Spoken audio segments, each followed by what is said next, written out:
So now that we've had a brief introduction to the parallelism we've already seen in this course, let's talk about multi-core processors, why we have them, and what they are.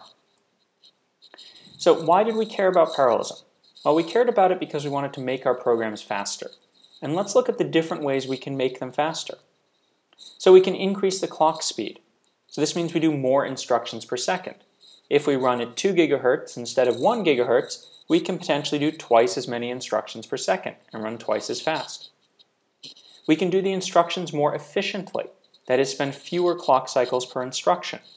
So this is the difference between the serial multiplier, where we needed 32 cycles to do a 32-bit multiplier, and the parallel multiplier, which only needed 1 cycle to do the multiplication. We can also do more instructions at the same time. So this gives us more instructions per second. And we saw this in the pipeline where we do 5 instructions at the same time. So if we look at these 3 ways of making processors run faster, we can see the first one is about building better transistors. The second one is about building better circuits. And the third one is about building more circuits. And that's what we're going to focus on in this lecture. How do we get parallelism by building more circuits, and how can we get performance from that? So why shouldn't we just increase the clock speed? That seems like the easiest way to make things run faster. So here's some data we saw at the beginning of the course. It gives us the year versus a scale, and the scale is logarithmic, and it shows us a bunch of information. Here's the relative performance. And we see as performance was increasing nice and exponentially, remember this is a log scale, up until about 2004, and then things got much slower. We can compare this to the clock speed, and you see what happened here is the clock speed kept increasing right until 2004, and then it stayed pretty much flat. Here's the power. Same thing with power, kept increasing until 2004 and then stayed pretty much flat. And this is sort of the driver for everything here. We hit what is known as the power wall. When we got to about 250 or 300 watts, we realized it was too expensive to cool the chips, and we just couldn't make them any hotter. So because we ran into this limit of power here, that forced us to limit our clock frequency and resulted in limited performance. So why did we hit the power wall? Well, let's take a look at the power for a transistor. So the transistor power is approximately C V squared F, where C is the capacitance of the transistor, and this gets smaller as the transistors get smaller. So each time we come out with new smaller transistors, their area is smaller, so their capacitance is smaller. V is the voltage for a 1. So if it's 1.3 volts, V would be 1.3, or in the past we had 5 volt transistors, V would be 5. And this used to get smaller as transistors get smaller. Today it doesn't get smaller very much, and that's the real problem. And F is the frequency, so that's how fast we run our chip. So what you see here is we have a linear dependence on capacitance. If we double the capacitance, our power will double.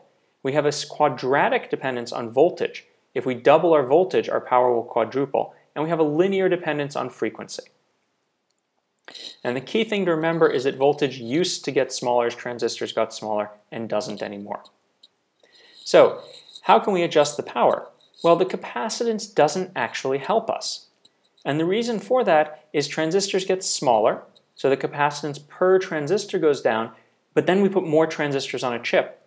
So as long as the size of the chip stays the same, the capacitance stays the same. V is our most effective way to reduce power. If we reduce voltage, we'll reduce power by the square. But voltage isn't going down anymore, and this is the real problem. If the voltage gets too low, the transistors get slower. And this is just a property of silicon. There's a voltage below which the transistors just don't work very quickly, and we've already approached that voltage. The other problem is as we increase voltage, we get closer to something called the threshold voltage. The threshold voltage is the point where the transistor turns on and off. And the closer to this you get, the more leakage you have. And leakage is where electricity just runs through the transistor regardless of whether it's on or off. And the more leakage you get, that's just wasted energy, which caused wasted power. So we can't keep bringing voltage down. And if we can't reduce voltage, that means we can't increase frequency because we'd increase our power. So we can't increase the clock speed for performance. Here we have our clock speed, and you can see it's leveled off here. And that's because if we increase our clock speed, we're going to directly increase our power. And we can't decrease the voltage to compensate. So here's our power, and you can see the power is pretty much leveled off when we leveled off our clock speed. This was the power wall we ran into. And so what did people do? Well, they said we can't increase the clock speed, but we still need a way to say our chips are faster, so somebody will buy them, so we'll put more cores on them. And this is multi-core. So we've increased from having 1 core per chip up to about 2004 to now we have 8, 16, 4, many cores on each chip. And the reason we ran into this power wall, as I've said before, and this is a key thing to remember, is we can't reduce our voltage. And if we can't reduce voltage, the power goes up if we increase frequency. So that limits how much we can increase the frequency. All right, so what is multi-core? Well, it's to a large extent selling you a new chip you can't use. So Intel can't make the clock speed faster because it will use too much power, and that's because we can't reduce voltage anymore.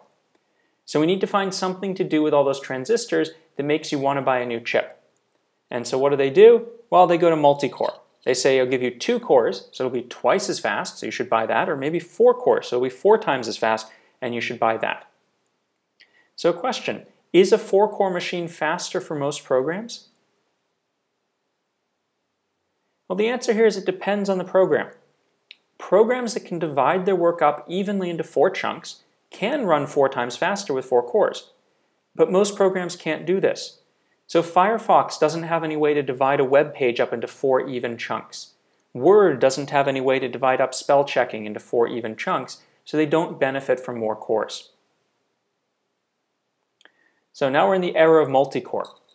Here's an example of an AMD chip, and this chip has 6 cores per chip, and then they put 2 chips together, you can see the border here, into one package and call it a 12-core chip. Here's a 6-core chip from Intel. Looks very similar. You've got your 6 cores and a whole bunch of cache attached to it. Here's an 8-core chip from China. So this is the Chinese government has gotten together and made their own processor, and each one of these cores is basically a MIPS core with some special instructions so that it can run x86 code efficiently.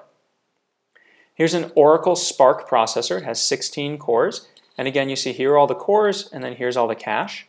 And if you notice, the Spark processor has much less cache per core than either the Intel or the AMD processors. It's because they're optimizing for different things. Here's IBM's 18-core Blue Gene Q. You can see all of the cores are here around the edges, and you've got the huge cache sitting in the middle. And this chip is designed for large-scale scientific computing. And here's Intel's new 62-core Xeon Phi. This is also designed for scientific computing. And here you don't see a large cache because each of these cores has a cache inside of it. And together, all of those caches add up to be one big cache.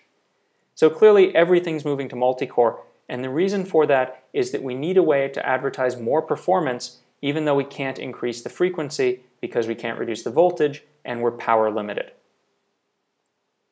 All right, so is multi-core faster? So here we are increasing our number of cores, and here's our performance change, and well, it's not so much faster. Look how much we've increased our core count, but our performance hasn't gone up that much. So what's going on? Well, the reason we have multi-core, as I said before, and it's important to remember this, is we can't reduce the voltage. So power goes up if we try to increase frequency. Intel wants to figure out a way to sell you a new chip, so they use the transistors to build more cores and try and convince you it'll run faster. But the problem is it doesn't help for most programs. We're going to see that in a little bit, how it's hard to get programs to be parallel.